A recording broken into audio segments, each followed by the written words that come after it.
All right, boys, let's go.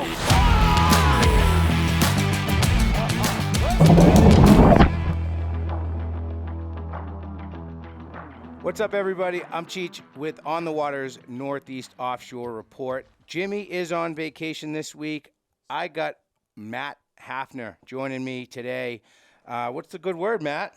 Oh, just the busiest summer of my life. Still haven't been offshore since the last time you and I chatted, which is it's just tragic, I got to say.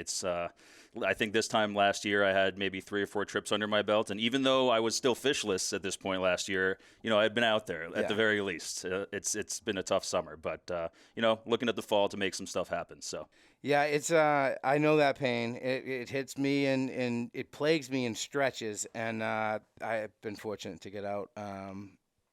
Quite a bit in the last couple weeks. So I'm really not one to complain right now, but I feel like one of those stretches is right on the horizon. Yeah, possibly. It sounds like, that's what happens though. You have an amazing stretch and then you have a cold stretch where you don't get out there or, you get skunked a few times in a row. That's how it goes. However, I did hear that there are a few skilly men in the office as of last week. It sounds like more than one, maybe 2 or 3. Yeah. So we were talking about this last week in the report about how, that was my call is that's what I would do if the keys were thrown my way. And I was chirping Chris, putting it on his radar, and Jimmy got tapped in on a skeeter trip to film an episode of On the Water, and they went out to the grounds where we've been hearing there's been some activity on White Marlin on a really beautiful day, and they rolled up there. They spotted some whites finning, and they had a live well full of legal scup to pitch at them. And Jimmy got the first bite, and he got it done. He became a skilly man. That's amazing. I got a little bit of an update, as the day went on, and they were in him, and then that he landed one, and I was super stoked for him. So congrats to Jim on that. 25-foot skeeter, not really the platform for 3 anglers plus the camera guys. Right. I was left at the dock. I was a little salty. I actually went largemouth fishing that morning. Stuck a 5.5 pounder, but all right. It's not a white marlin, it was but... like spite fishing. I was like, these bastards are out there chasing whites, and Jimmy got it done, and then Chris hooked up a little later after Jim, and the fish didn't stay buttoned. It was kind of one of those deals where I think it ate close to the boat, got a little tail wrapped with the hook in its mouth. Odd tension in weird places, and it came unbuttoned after tearing up the surface for a little bit. So he got the best part of that situation. He fed the fish, got bit, just didn't get to put hands on that bill and get the release part of it. But they had an awesome trip, and that just kind of made me hungrier, So I had plans to go out with Ty Rainey on his 27 conch. And then Wednesday night, he calls me. He's like, hey, man. He's like, I kind of got an important, thing I got to do. I'm fighting with the old lady to see if I can get a pass. And when he ever told me what it was, I'm not going to go there. But, I'm like, dude, it's just fishing. Come on. Grow up.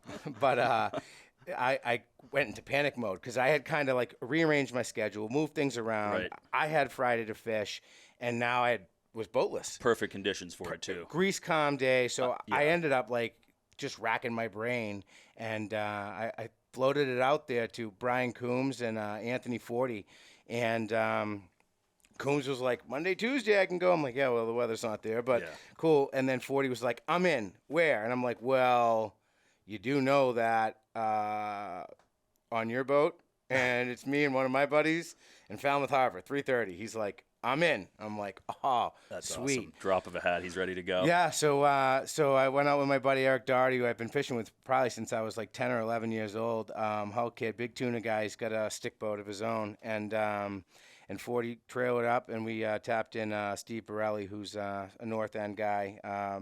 His older brother was the best man at my dad's wedding. So cool crew. None of us have ever done it before.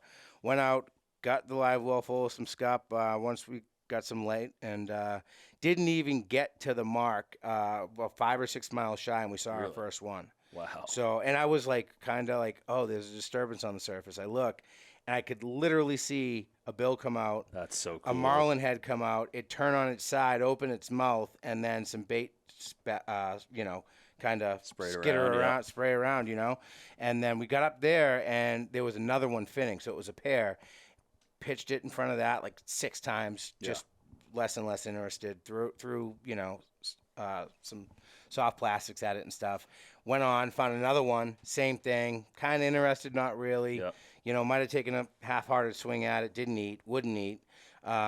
You have several chances to pitch baits at these fish because they don't really care that you're there. Yeah. And I'm like, guys, I think we just need to keep moving and find one that's in a different mood, and we'll know right away if it's going to eat or not. So about another mile, literally 1.6 miles shy of where Jimmy hooked his fish, so had another shot. And Kevin Gould is like, dude, I don't even bother bridling, and the bait wasn't really fresh.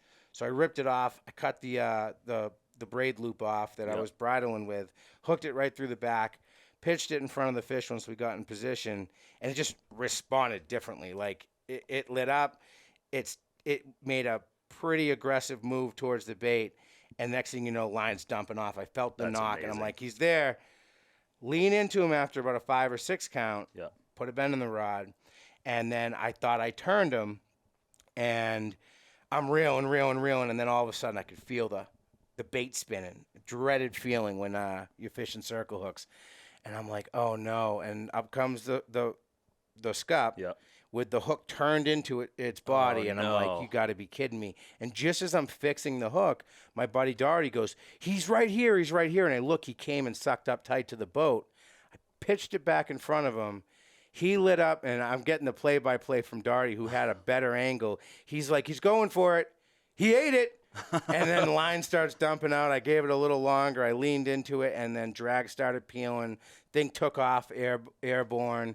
I was fighting it on a 14K Daiwa with a Jigging World Luminous popping rod, and it just tore up the surface. That's amazing. Kind of got settled in. Fish was stretched out off the bow, and just took my time with it. And got hands on it and, revived it. Got it up close look at my first white marlin. That's and so I cool. got to catch it the way I wanted to catch it. So Jimmy and I both got it done within 2 days of one another. Yeah, and rub it in a little bit. We're riding high. It's still out there, man. You guys, that was probably the calmest weather window we've had, I would say, all tuna season so far. Grease, dude. Grease calm, and like literally the calm before the storm. Grease. We had Hurricane Ernesto moving up the coast this past week that might have thrown a wrench in some stuff, but that is literally like the definition of the calm before the storm. Yeah, I mean, Kevin Gould, a friendly of ours, was out there the day prior to me and after Chris, and they got, I think they went 4 for 7 or something like that on whites. But what got me excited is they found on the warm water side of the break acres and acres of small bluefin, like 40 inches, just smashing poppers. And, that's awesome. We kind of did it backwards. It took a little bit of time to make bait. We had to wait till the light came up until the scup really started biting. So by the time I was all in on white marlin. Everybody was on board. Right. And then things kind of quieted it down a little bit. We had one more shot. I was trying to get somebody else on the boat to get tied to a white, and Doherty had some shots, and just a fish that wasn't willing to cooperate. And sometimes they're just not going to eat. That's what Kevin said after I was picking his brain a little bit after. And he's like, some fish just won't eat. And they say that it gets better as the day goes on. So we had a little lull in the surface activity. We weren't seeing as many whites, and we're like, let's kind of make our way east of the dump, see if we can find, that warm water side of the break, and find some tunas. And we found some life, mostly dolphins, with birds, which looked kind of fishy. Nothing ate the poppers. Tried jigging a little bit, half-heartedly, like just, let's go try to find something better than this. And then we found some albies, which definitely had some small tuna mixed in. Couldn't get a bite on the jig or the popper there. Fish were up and down fast. We had a buddy boat out there, Captain Nick on his 27 conch, and he had some shots at some bluefin. He said they were really small. They were really quick up and down, and they weren't too willing to cooperate. So, it was just not going to happen on the tuna front, and we ended up deciding, because sometimes we hear the marlin bite gets better as the day goes on, so we stroll back in through those grounds and didn't even spot another one. So I was happy how it played out. I wish a little more action, to get some of the other guys involved, but it was a team effort. I mean, Doherty leaded the fish, Anthony Forty from Fishing with 40. He he got to see his first white marlin on his boat. I mean, that's a gift Yeah, enough. it was know? cool. It's, It was yeah, cool. Everybody kind of chalked it up as a win, so it was awesome. yeah. But let's get into this. The Northeast Offshore Report is brought to you by Sirius XM Marine. Fish mapping is Sirius XM Marine's most comprehensive plan and is available on your boat's display and includes access on your phone or tablet via the fish mapping app. Serious anglers use every advantage available, and SiriusXM marks the spots where bait fish gather and game fish hunt. Learn more at SiriusXM.com/fish mapping. Garmin Marine also sponsors the Northeast Offshore Report. Check out the Panoptix PS70 stainless steel through-hull transducer. It's powered by Garmin Rapid Return sonar, which gives you live sonar views up to 1,000 feet below the surface. See fish live, catch fish deep, Garmin.com. And last but not least, who we'll hear from later, Canyon Runner kicks in a great report once again. Very comprehensive, up and down the coast, out to the canyons, inshore. Another great report from them this week. So I'm going to kick it to you, Matt. What do you got down south? What are you hearing? Yeah, so we got a little bit of stuff going out by the stuff going on out in the canyons. So we'll start from kind of Ocean City, Maryland, and work our way up towards Block Island. Obviously, there was a little bit of interference to points south from Hurricane Ernesto, through the weekend and stuff. But there were still some people getting out there. You just got to kind of stick closer to home. So from Ocean City, Maryland, Taylor Backey of Always Bent Fishing OC said he had plans to run out to the Spencer Canyon late last week, but their group decided against it due to the hurricane, moving up the coast. They stayed a little bit closer to home and ended up hitting the Wilmington Canyon. Slightly shorter run for them out of Ocean City. And there they set up to troll as dusk approached, which is when they received a knockdown from a hefty big eye that they unfortunately wound up losing. Thankfully, they did end up sticking a large one shortly afterwards. That fell to a daisy chain and a spreader bar. And according to Taylor, it's pretty loaded with squid out there. That big eye had mostly squid in its stomach. So if you're heading towards Wilmington, Baltimore, or Poorman's Canyon out of Maryland or Delaware, bring plenty of whole squid and to keep a few squid bars at the ready. If you're looking for more detailed reports on that area, you can also check out alwaysbent.com. Those guys are the best. They really helpful in giving inshore and offshore fishing reports. So shout out to Taylor and the Always Bent guys down there. Moving up the coast just a little bit, we got Mike Gleason with a report from Tack Waterman in Long Branch, New Jersey. Mike said there are lots of school-sized bluefin mixed in with big albies, just kind of like you were talking about, but larger 60 to 70 inch fish were being taken on jigs, classic Ron Z, and Hoagie Protails, both inshore and out east closer to Montauk. That's a situation that you encounter often this time of year, and the albies are starting to push in from offshore, and then they take up residence along our coast, which is happening right now, and gives the inshore guys a ton of fun from both shore and boat. But if you do encounter that, I think what you want to try to do is obviously get underneath the albies. Yeah. That's where the tuna seem to hang out. We've had some drone footage from shoots in the past where you could see like a ton of albies, and then all of a sudden, once you slow it down, you see some flashes underneath that are clearly bluefin. And for me, I want a jig that's going to drop super quick. Right, get right through those albies. Maybe go on the little larger side of things to get underneath the albies, and then if you can get through them without getting bit, you got a good chance of sticking a bluefin or a yellowfin. Yeah, I mean, there have been some seriously jumbo albies. I've been seeing pictures of them all over social media. So I think it's just a matter of, like you said, getting past them. They can be a bit of a nuisance, but, that's still going to pull a little bit of drag on you if you got a light enough setup. So, absolutely. Some jumbo albies out there off of Montauk.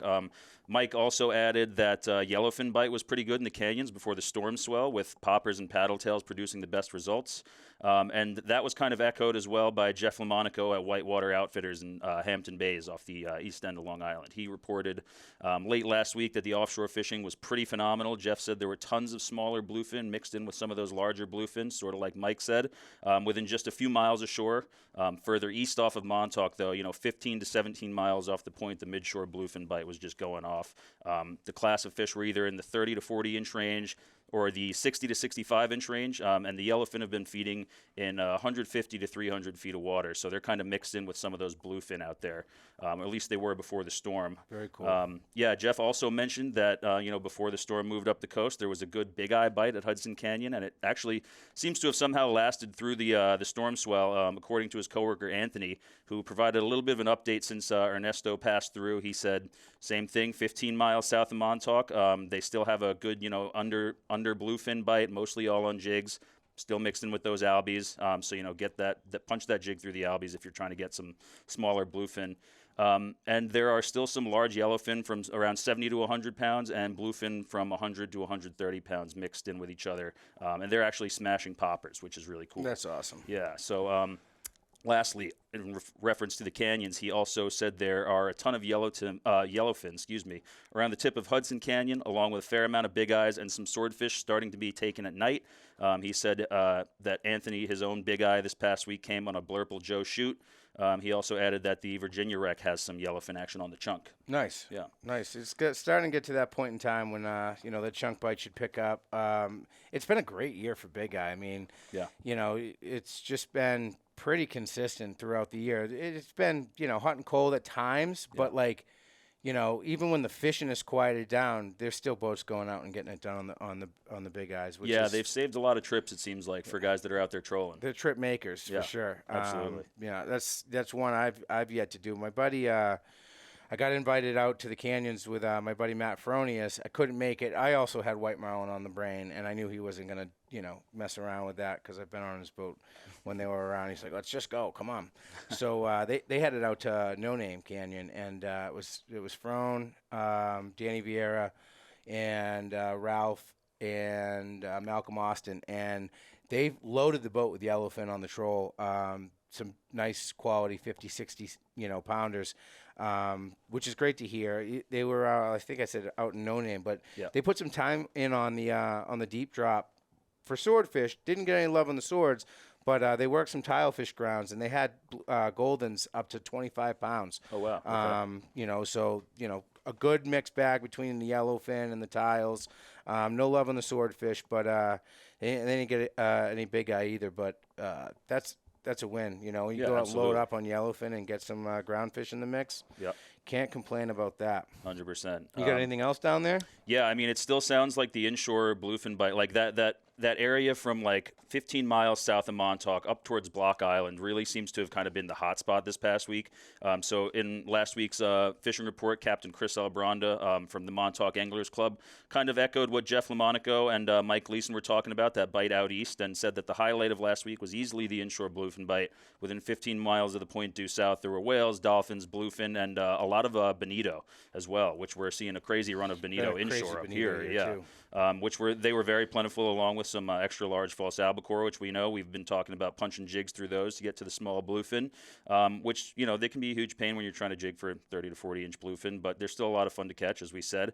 And most of those bluefin, he noted, were caught on pink and green streaker jigs, nice. as well as split tail and straight tail soft plastics in those same colors, no live bait needed and stuff.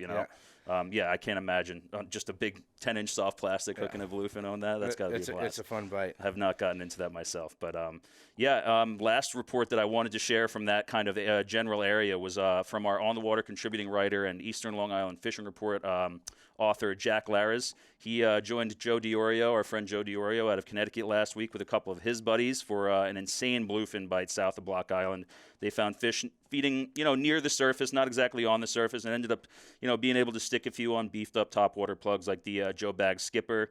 Now, I don't know anyone who doesn't get it juiced up over, seeing a tuna smoke a topwater, but the real magic happened for their crew when they noticed, 35 to 40 inch bluefin were kind of streaking up from the bottom and feeding less than 40 feet below the surface, and which prompted Jack to pick up his fly rod. He's a big fly guy. He'll do his spin, but he loves the fly. So he picked up the fly rod. He said their group ended the day with 5 bluefin on the fly. He and Joe both stuck a couple. Very cool. All in the same size class, that 35 to 40 inch range.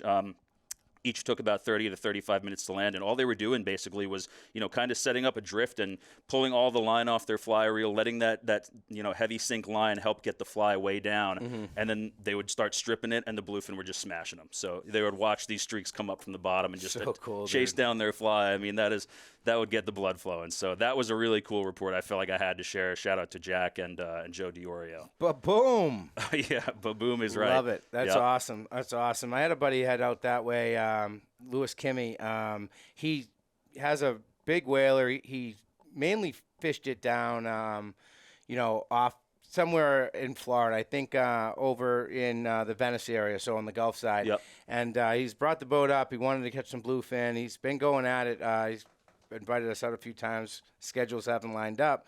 but he was out on the Salty Sweet and headed out to that gully area where that bite's been good. And he brought his son. He was dying to get his son his first bluefin. And, it was just hundreds of boats, kind of tough going. They decided to peel off and, try to get away from the fleet a little bit. And they encountered a great white, which that's so cool when you see one of those. Some flying fish, which is good news to see that bait in tight. It usually brings some yellows with it, but they worked their way back through the gully, and they were able to jig up their first couple northeast bluefin on this boat, fishing down here.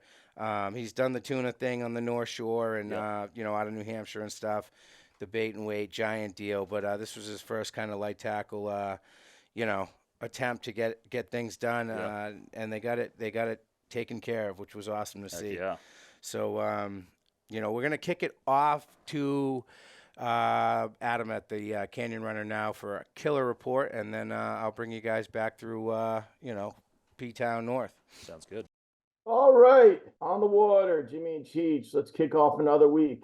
And what a difference a week makes. You recall from the last week's session, there was really nobody out fishing. We had some terrible weather. Well, this is just Wednesday to Saturday. And we had coverage everywhere, including some folks, which are quite interesting, out 150 miles here, 140 nautical miles from Nantucket. We had folks up all the way up to Maine fishing. But let's go up to the videotape here. What's going on with the weather? This is the biggest thing to think about. So this is an overlay of one day of fishing, and we can see where the boats traveled offshore. This is a chlorophyll shot. The biggest issue with our season right now on the overlay is how far away the Gulf Stream is. This is a very unusual picture. This looks more like the middle of the winter, early spring, with just a flat Gulf Stream so far away from the edge. But it is what it is. So you'll have boats fishing all the little pockets of bluer water. It's hard to see on this picture, but the reason why these boats went out here, there's a new eddy. It's a new eddy's been formed. This is going to be our hope for the fall. But anyway, let's touch on the fishing. So up to the north, we're starting to get more and more members join in. And up here, it's all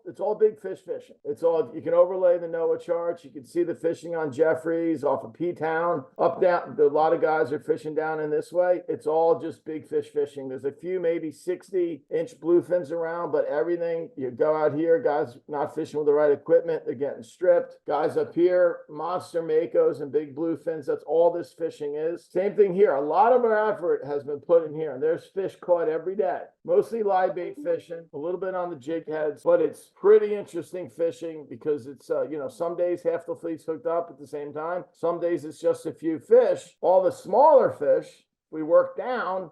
We'll touch on this in a second, but all the schoolie bluefins are basically Tuna Ridge, the Gully, and Ranger, Inner Butterfish Hole, Habs Ledge. The giant tuna fishing that was in here on Habs Ledge, if we scroll, there's folks right in this area working. It was very good giant fishing for a long time. That's kind of, I don't want to say dried up. It's not nearly as good, but the bluefins as of just Saturday and Sunday were right up in here. And with the type of weather we're dealing with, it's like a godsend to the season because you work over a little bit more to the west, you got the Coimbra action, but it's not the Coimbra. It's 5-10 miles north of the Coimbra. So, as I'm sitting here recording this, it's going to blow northwest pretty hard for a couple days, but everyone can get out again because this is nice and close. As we come west and down the beach, I think it's a no-brainer where everyone's been fishing here. It's no secret. I mean, look at this. This is an area called the Tolton. We call this fishing in between the lanes because if you look, these are the shipping lanes. This pink right here is in between the lanes, and all this structure is where all these bluefin are on. So you can see the concentration of boats in a few days. And again, it's a godsend to the season because with the weather we've been having, it's either hard southwest out of this way. Next few days, it's hard northwest, but folks can fish. Now, unfortunately, as we move down the beach, again, we struggle. Now, with that really tough southwest wind we have for like 8 days in a row, it cooled some of this water off down below 70 degrees. I mean, you had 68-degree water for early August, and that's unheard of. The mahis that were in here hightailed it out and went back offshore, but by the end of last week, they moved back in. And the cigar and lemke's and all the pots that are in here have mahis on them again. A couple wahoos caught it well, but just really nothing on the tuna inshore down here. Really nothing on the tuna anywhere besides, basically it's a Wilmington or bust, and it's a Wilmington or bust at dusk or dawn. If there's 20 boats in there, 2 or 3 get jumped by big eyes, and that's it. But what did happen down here is Marlin shallow. All these all of this going on in here, all of this was probably the best marlin fishing there was. We had a member at the tip of the Baltimore with 3 blue marlin last week. We had there was some good marlin fishing. This is a place called the Dump. It was out here, but as the week progressed, the fish moved up on the bank. There was guys 6 for 6 and 50 fathoms. There was guys 5 for 9 and 50 fathoms. That's basically been a theme. I'm going to touch back in 50 fathoms before we go all the way to the canyon, but that's what this is. Well, some of the most incredible marlin fishing on the planet occurs for like 3 to 6 weeks right here. And guys are going out here catching 15, 20, half day, 6 or 7 white marlin. For some odd reason, folks, there's just not a lot of schoolie bluefins basically east of here. Try this. This is incredible fishing. Our pro staff out of Nantucket's been on this. A couple of our members, a boat called the Whiskey, has been on this, fishing 3 days in a row, probably caught 40 whites in 3 days. And then speaking of whites, as we get out to the canyon, out in Munson's Canyon, which is out this way, we had some incredible white marlin. Here we go. Out in Munson's Canyon, there was boats catching, 2 boats caught over 30 whites, several blues, sailfish, some of the most incredible bill fishing you've ever seen, and here it is. It's this eddy. We've also had a few members, more than a few, come out here and just load the boat up with yellowfins, big eyes, anything you want. It's great fishing, and it's what we're all going to keep our eyes on now. Here's the blue water that's fed up into it. This is all deep, dark blue water here, and it's going to move this way for the rest of the season, and hopefully it moves quick to save some of us a September. But as we move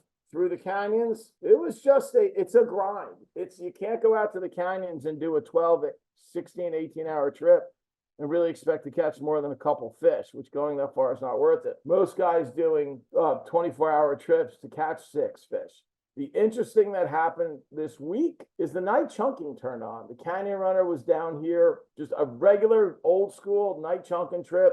Picked the fish an hour, had a couple flurries, ended up with like 14 bites through 7 hours on the chunk, put it, double digits in the boat. Just good old fashioned chunking. And everyone who put in an effort towards the middle of the end of the next week, all of this effort this is just one day, by the way, on the 14th, saw fish caught on the chunk. The trolling was a little bit more difficult. The reason why I have this day up here is there was just an incredible big eye bite in here. I think Captain DeCabia was out here on the Rebel. Several people were on site. I think we counted firsthand 58 big eyes caught in a 36-hour period. Unfortunately, most of them were caught by boats with sonar because they're out here fishing in no structure in like 1,500 feet of water. The sonar boats just wreck these fish. But it was really good fishing. A lot of our members got in on it too. But it was tough. If you didn't have sonar, it was hard to do. But this little finger of water needs to keep an eye on for the folks in the Mid-Atlantic. Basically, that's about it. What we see going forward could be a grind of fishing in here. We're waiting for the squids to show up south of the islands. And if they do, all the yellowfins that are basically now scattered from the Linnecall on up over here might follow in these squids. There is just acres and acres of yellowfin. I mean, tens of thousands in this water. If we can get them inshore on squid and the squid can move this way, that will be the rest of our season. So anyway, that finishes up this week. Hope everyone has a good one. Everyone in the Mid-Atlantic this week, basically the granddaddy of them all. It's been around forever. I guess the White Marlin Open can make claim to that as well. But these are the last interesting weeks of big tournaments. And then we start kind of the second season where we fish right up until November for good fishing. So everyone, wrap it up this week. Have a good one. Talk to you soon. Bye-bye. So I reached out to Goose Hummock, and they gave a report. It was basically, the commercial quarter had been filled, so they didn't really dive into the giant side of things too much. He said best bet's probably the small fish that have been in and around the dump area, down to block if you're able to access those grounds. I was actually, walking down Main Street, I think Friday, and a kid stopped me that watches the reports and stuff, and they got a 30-foot hydrosports right where I used to keep my boat in Eel Pond, and he said that they were some nice yellowfin, quality yellowfin, like 5 miles south of the dump, which we've just been dying to see, yellows get in there. About the closest they've been all year. Yeah, there's been some caught inshore, but it's like literally onesie-twosie. Yeah. So, he hadn't been hearing too much, nothing east of Chatham. Big fish inside of P-Town Harbor, but with the commercial quarter closed, he hasn't really, paid too much attention to that. Right. But Connor over at Monahan's Marine had a pretty, pretty expansive report. Canyons have been lights out with big eyes, he says. West Atlantis has been decent overall with the yellowfin, but big eyes have really stole the show. He echoed that the billfish bite at Munson has been lights out. You heard that from the Canyon Runner report. We were actually coming in from our trip to Falmouth Harbor, and we rolled by this big sporty called Starfish with a nice teak, beautiful boat. Yeah. I think I've seen it before. Yeah, actually. and I'm looking, I'm like, is that a joke? And 40 looks over and he's like, how do you even have that many flags? They had so many flags flying. And I was literally like, what's the name of that boat? Is it I Am Lion? And then, we got up close to it and we were just like, that's insane. So as we started hearing, the scuttlebutt of their trip after getting back, plugged in at the office and stuff, they had an incredible 2-day trip. I believe it was out at Munson. Again, that boat, the Starfish, just to give you some idea of what they did, they went 3 for 3 on blue marlin, 30 for 47 on white marlin, and 1 for 1 on sails to complete the Grand Slam. That's unreal. Just insane bill fishing. I believe they had some tunas in the mix as well. So just awesome stuff. Munson has had swordfish. The marlin bite has been lights out. Big eyes have been prevalent out there in the deep. So that's just, it sounds to be kind of peaking. Yeah, absolutely. It's a hike. It's a long ways out, but hopefully that new eddy that's forming kind of spins some of that life, to make it a little bit more accessible for us commoners.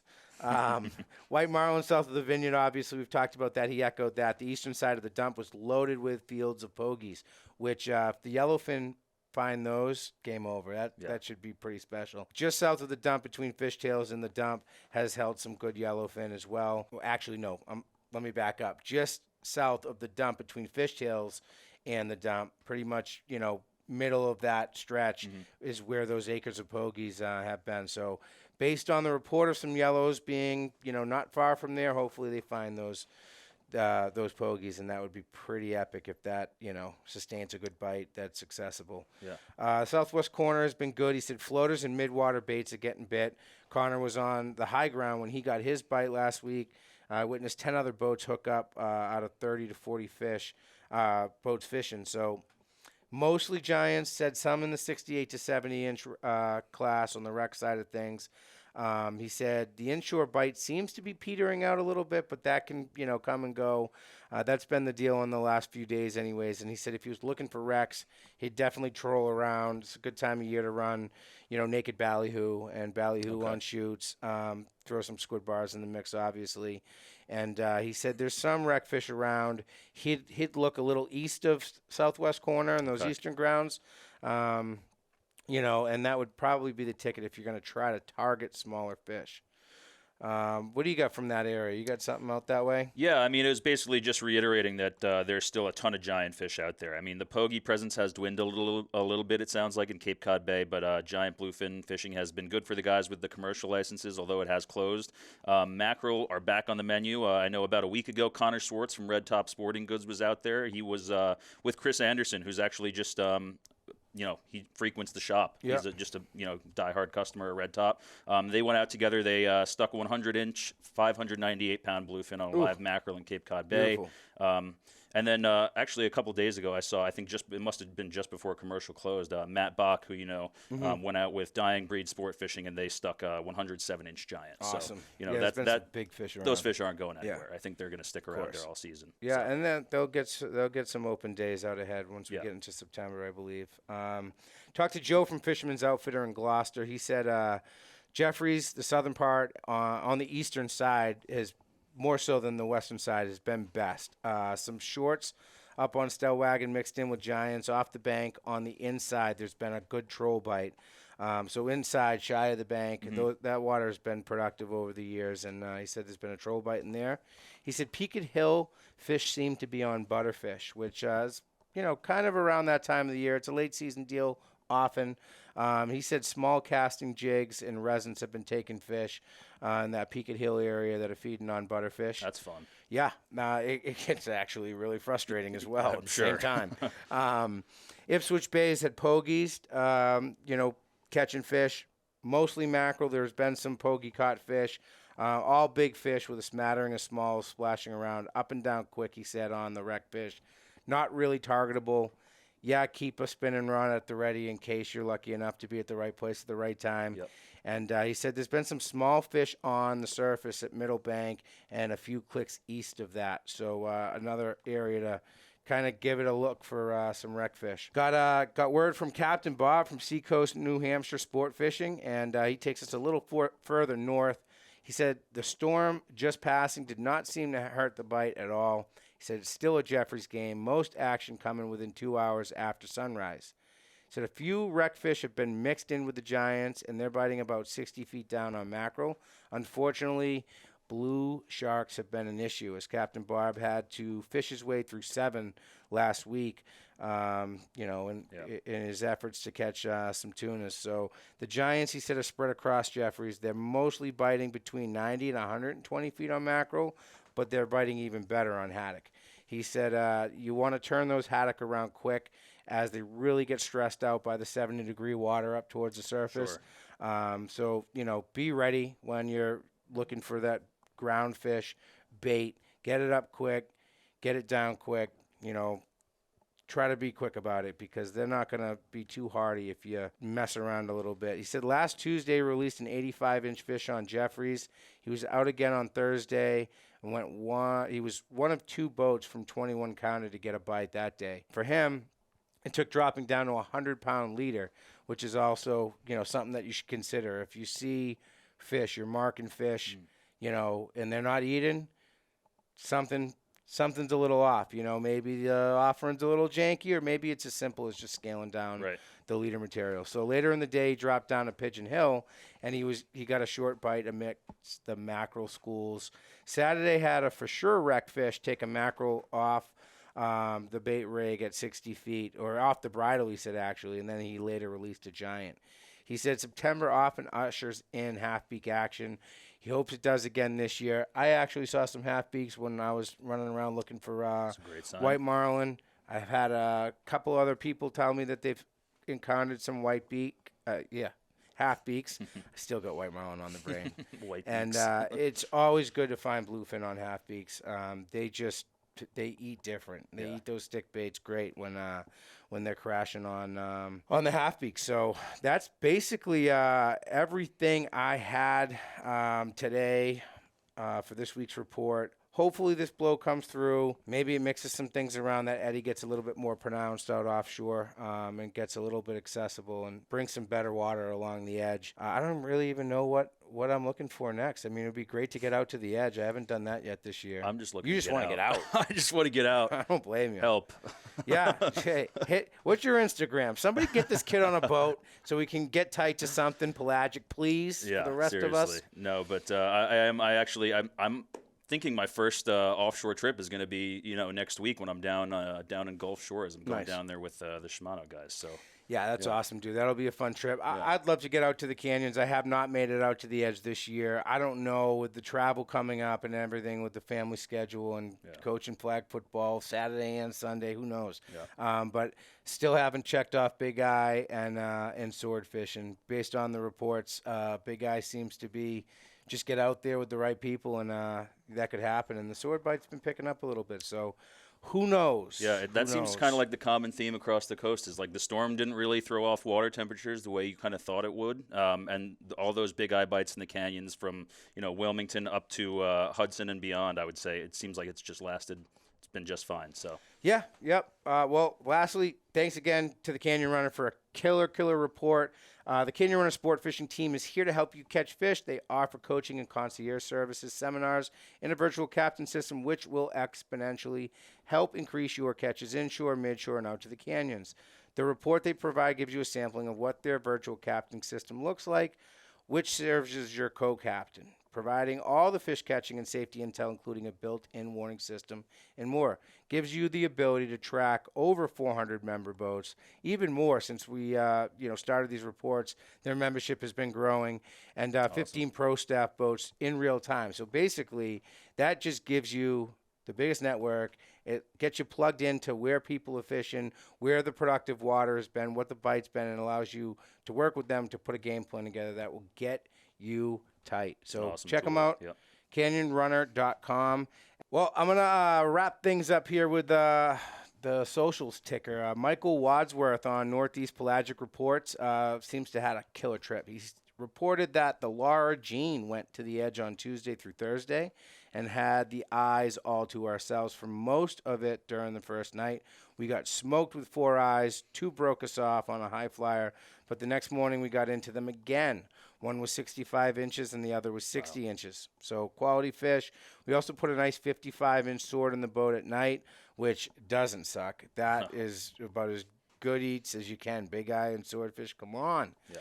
We weren't in an actual canyon, just in some warm water on the edge. The break went from 71 to 74, 71 and a half to 74 and a half degrees, and the fish were on both sides. We never went deeper than 1,000 feet. The fish were up in the 800-foot depth range. Another beautiful trip to the edge. We also got tiles, mahi, and a mako. So awesome report, Michael. Sounds like a killer trip. Way to get it done. And, that's it for us. So we'll catch you next week, and thanks for tuning in.